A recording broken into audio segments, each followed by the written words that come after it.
Sky Sports News. Go ahead, James.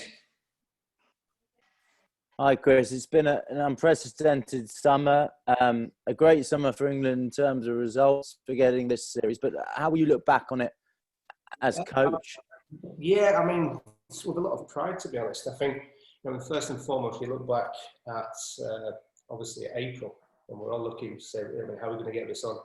To actually play a full international calendar and to be taking part in some of the fantastic games that we've seen, the nail-biting games that we've seen, I think is, nothing short of exceptional, to be honest. So I think, a lot of credit needs to go out to all those people involved in that, whether that be also the guys, the players who've got here, the staff, the ECB, the hotels, the grounds, everything. Everybody that's been involved to make this happen, because I think it's been absolutely fantastic. And looking ahead to the winter, do you think this has provided a blueprint, this bio-bubble model, a blueprint for cricket boards around the world going forward? I would hope so. We've done it successfully here, so it doesn't. If we can do it, and so can other countries. If it does, it means that we're playing international cricket around the world too, so we're getting cricket on everywhere. It's what we all want, really. We all want to be out there, we want to be playing, providing the entertainment. And what do you know about the winter? What's the likelihood of a tour, some tours? What can you tell us? Well, it's obviously there's quite a bit still up in the air, but we're hopeful that obviously after Christmas, the test tours will go ahead. And obviously South Africa before Christmas for white balls, and then we're looking at potentially doing a red ball camp out in the UAE as well to prep the guys going towards Sri Lanka. But we're hopeful that all this will be on. I think we're learning every day about how to deal with COVID and how to look at it moving forward. To continue to do that, hopefully we'll play. And finally, for me, with the mental strain that the bio bubble this summer has put on your players, you're happy for them to go off to the IPL or make those decisions themselves? How do you feel about that? Well, it's their decision, really. Obviously, the contracts are, good for them. But equally as well, looking forward, we've got a T20 World Cup coming up. The more high-class T20 they can play and experience and can get into them, I think, it'll be a good thing for us. The one thing I have encouraged is that they keep talking to us. We need to make sure they don't burn out as well. So that we'll have to keep an eye on them from that point. Thank you. Cheers, James. We'll go with Will Macpherson, please. Chris, just looking at this ODI series against Australia, obviously it's England's first defeat in an ODI series for quite a long time. How do you reflect on the series as a whole, and what you think you got wrong, the reasons you lost it, etc.? Well, I think it was a hard-fought series, to be honest. We've seen some exceptional individual performances in there. I think we saw an exceptional partnership today between two very good players, and they won the game for them. So, sometimes you've got to say well done to the opposition. I think this is one of those occasions. We had two people that played very well. But I think it's been hard-fought. Two good teams sort of going at each other, and it's provided some really entertaining cricket. Obviously, always disappointing to lose. But again, I think if you put it in perspective, as I've said before, if you go back to April, when we're all wondering if it was on, to actually get it on, it's been superb. So I think, cricket as a whole has won.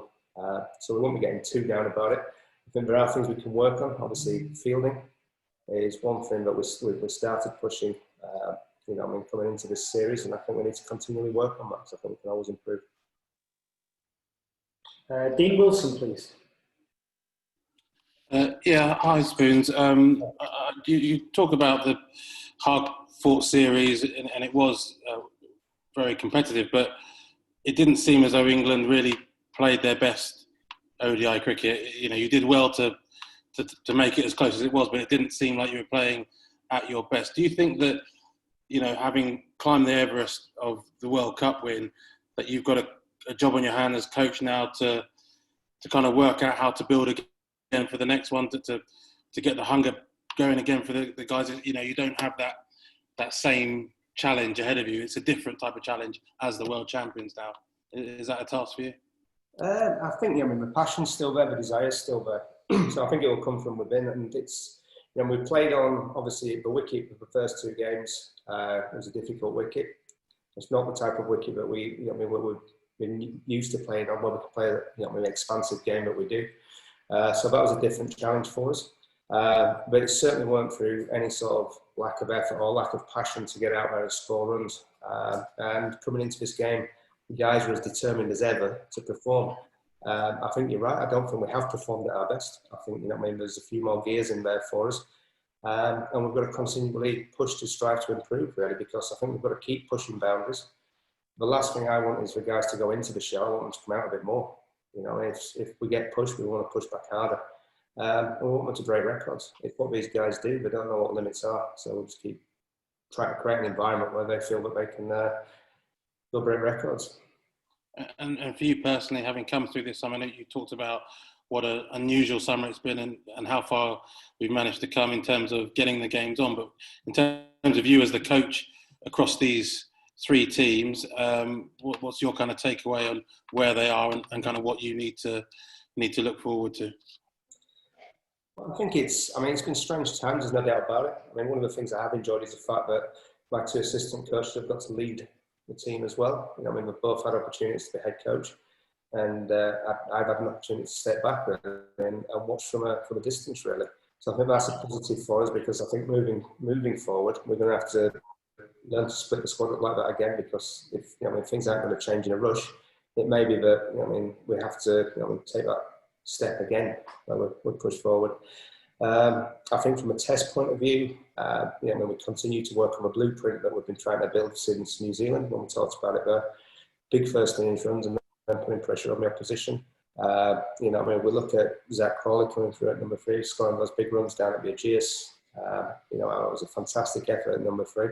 It's a super innings. We showed the youngsters again are showing us that they're coming through, and they're building on that blueprint and they're capable of doing it. So from a test point of view, I was happy. I think we are still moving forward.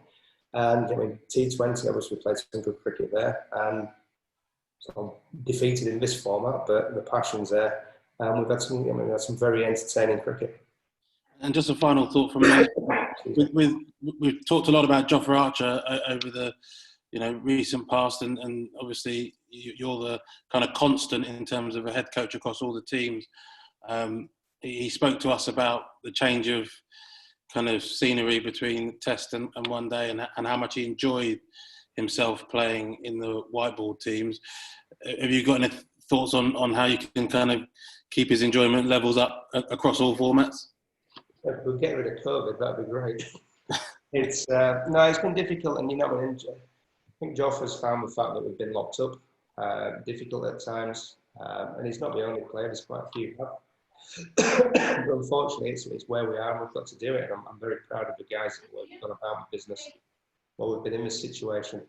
But I think, again, it's just trying to, we've mixed up the coaches again, so I have various different bowling coaches in, so the guys get to work with new people all the time. So it could be, again, a change of personnel like that could just keep things fresh for us, new ideas coming in, opportunities for our county coaches to come in and make their mark as well and see how we do things. So I think, again, it's a juggling act of keeping people fresh in their minds, trying to get them out of the bubble whenever we can. That's one thing we have been good at as well. If people have asked to get out of the bubble, we've got them out.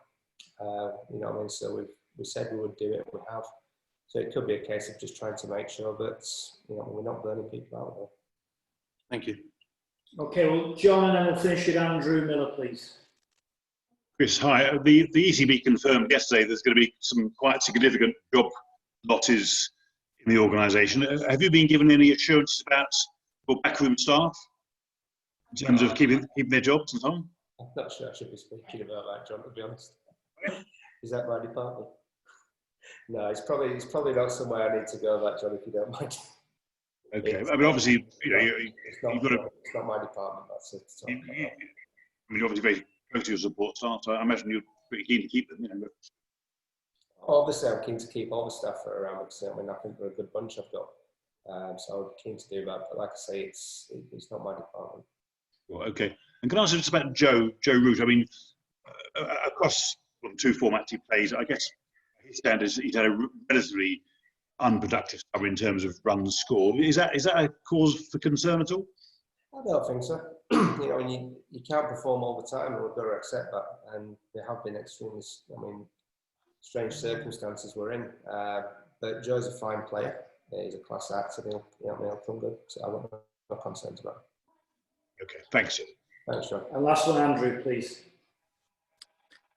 Hi, Chris. Yeah, I was going to ask a bit about the ECB as well, but I guess the question I wanted to put to you is more about, I mean, Chris Wokes has talked yesterday about how with central contracts next month, he recognises that the players can't expect to be exempt from the financial realities. But at the same time, you know, the reality is that you guys and the efforts you put in to go into the bubble all summer and take the hardship has been fundamental to shore up finances of the sport. So, you know, is that a difficult balance to strike that, you know, your efforts have gone so far to save the game, but equally, you know, there may be more accepting that you've got to be all in it together. Is that something you had to sort of have conversations about with the team? To be honest, I don't talk about money with the players. As I said before, that's not my department, so I tend not to talk money with the players. Okay. Brilliant. Okay, well, thanks everyone. Just on behalf of the team and the management, I just want to thank you guys for the way you've covered the sport in difficult situations over the summer. It's been fantastic and admirable during this period. It's been great, and you know, have a great break, and we look forward to seeing you when we all return, hopefully, for a winter tour to South Africa, all being well. Thank you. Yeah, Thank you, Danny.